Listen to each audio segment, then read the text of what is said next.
Hello everyone शांति पाठशाला को मु आपण मानंकु स्वागत जनाउछि। आजिकार एक नूतन वीडियो रे आमे आलोचना करिबा एक सुंदर भाषण सरोजिनी नायडू जयंती। एबे पर्यंत जदि चैनल को सब्सक्राइब करिनाहांती तेबे सर्वप्रथमे सब्सक्राइब करिनियंतु एवं पाखरे थिबा बेल आइकन को प्रेस करि दियंतु। चलंतु वीडियोटी आरंभ करिबा। सम्मानीय सभापति महोदय, पूज्य गुरुजी गुरुमा, सज्जन मंडली, स्नेहर छोट बड़ भाई ओ भौणी माने, आजि सभारे उपस्थित पूज्य विचारक मंडली, आजि एही महान दिवसरे मोते किछि कहिबार सुजोग मिलिथिबारु मु निजको धन्य मने करूअछि। तुलसी दुई पत्ररु बासिला परी प्रतिभार परिप्रकाश तार पिला दिनरु ही जणा पड़िथाए। किए दुष्ट हेब, किए शांत हेब, किए प्रतिभावान हब, किए खराब काम करी बापा मांक ना पकाइब, ताहा सबु पिला दिनर चाली चलनरु प्रायतः जणा पड़िथाए। सबु पिलांक बापा मा चाहंती जे तांकर पिला भल पाठ पढ़ु, भल मनीष हेउ। सेही भली उच्च आशा रखिला भली पिलाटिए सरोजिनी चट्टोपाध्याय। से 1887 मसीहा फेब्रुआरी 13 तारिखरे एक मध्यवित्त बंगला परिवार रे जन्म ग्रहण करिथिले। मात्र 12 वर्ष बयसरे से मैट्रिक परीक्षा रे प्रथम स्थान अधिकार करी समस्तंकु चमत्कृत करी देथिले।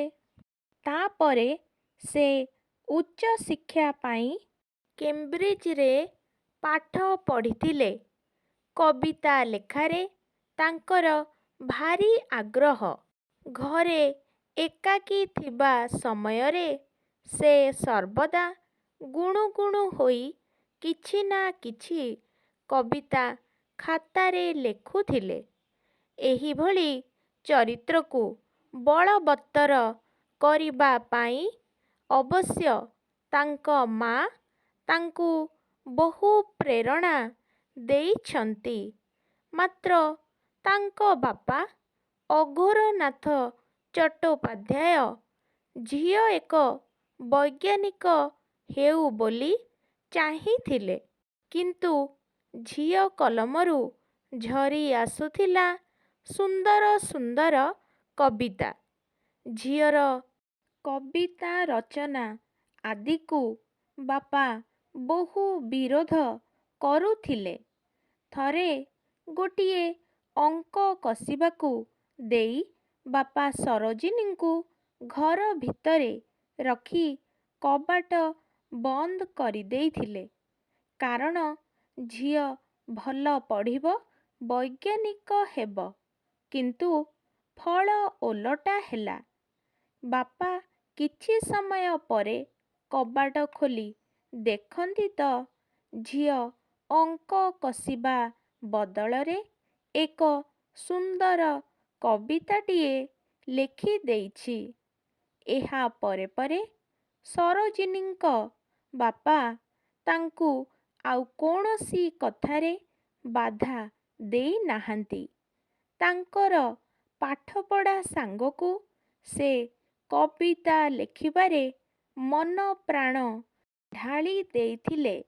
ସେତେବେଳେ ସେ ମୁଖ୍ୟତଃ ଇଂରାଜୀ ଭାଷାରେ କବିତାମାନ ଲେଖୁଥିଲେ ମଧ୍ୟ ସେମାନେ ତାଙ୍କୁ କବିତା ଲେଖା ପ୍ରତିଭାରେ ମୁଗ୍ଧ ହୋଇ ତାଙ୍କୁ କାଇଜର ଇ ହିନ୍ଦ ଉପାଧି ପ୍ରଦାନ କରିଥିଲେ।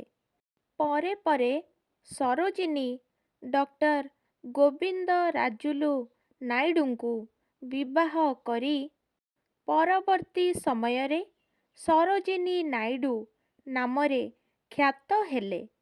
ସେତେବେଳେ ଇଂରେଜ ସରକାର ବିରୁଦ୍ଧରେ ଦେଶବ୍ୟାପୀ ଆନ୍ଦୋଳନ ଚାଲିଥିଲା। ମହାତ୍ମା ଗାନ୍ଧୀ, ସର୍ଦ୍ଦାର ପଟେଲ ପ୍ରଭୃତିଙ୍କ ସହ ସରୋଜିନୀ ଏହି ସଂଗ୍ରାମରେ ଝାସ ଦେଇ ବହୁ ଦେଶପ୍ରେମମୂଳକ କବିତାମାନ ଓ ବକ୍ତୃତା ପ୍ରଦାନ କରୁଥିଲେ। ମହାତ୍ମା ଗାନ୍ଧୀଙ୍କ ନୀତି ଓ ଆଦର୍ଶରେ ଅନୁପ୍ରାଣିତ ହୋଇ ଚାଲୁଥିଲେ। ସେ ଥରେ ଜାତୀୟ କଂଗ୍ରେସର ସଭାପତି ମଧ୍ୟ ହୋଇଥିଲେ। 1930 ମସିହାରେ ଲବଣ ସତ୍ୟାଗ୍ରହରେ ଗାନ୍ଧୀଜୀଙ୍କୁ ଯେତେବେଳେ ଇଂରେଜମାନେ ଗିରଫ କରିଥିଲେ, ସେତେବେଳେ ସରୋଜିନୀ ନାଇଡୁ ନେତୃତ୍ୱ ନେଇ ଆନ୍ଦୋଳନ ଚାଲୁ ରଖିଥିଲେ। ଆମେ ତାଙ୍କୁ ଜଣେ ବିଶିଷ୍ଟ ସ୍ୱାଧୀନତା ସଂଗ୍ରାମୀ, ଲୋକପ୍ରିୟ ନେତ୍ରୀ, ବାଗ୍ମୀ, ସୁପ୍ରସିଦ୍ଧ କବି, ପ୍ରଥମ ନାରୀ ରାଜ୍ୟପାଳ, ଭାରତର ବୁଲବୁଲ, ପ୍ରାଚ୍ୟ ଜଗତର କୋକିଳ ନାମରେ ଜାଣୁ। ତାଙ୍କର ଏସବୁ ଅବଦାନ ପାଇଁ ସେ ଭାରତରେ ଚିରସ୍ମରଣୀୟ ହୋଇ ରହିଛନ୍ତି ଓ ରହିବେ ମଧ୍ୟ। ଏତିକି କହି ମୁଁ ମୋର ବକ୍ତବ୍ୟ ଶେଷ କରୁଛି। ଯଦି ଆଜିକାର ଭିଡ଼ିଓଟି ଆପଣଙ୍କୁ ଟିକେ ବି ଭଲ ଲାଗିଥାଏ, ତେବେ ଲାଇକ୍, ସେୟାର, ସବସ୍କ୍ରାଇବ୍ କରିବାକୁ ଜମାରୁ ଭୁଲିବେନି। ଧନ୍ୟବାଦ।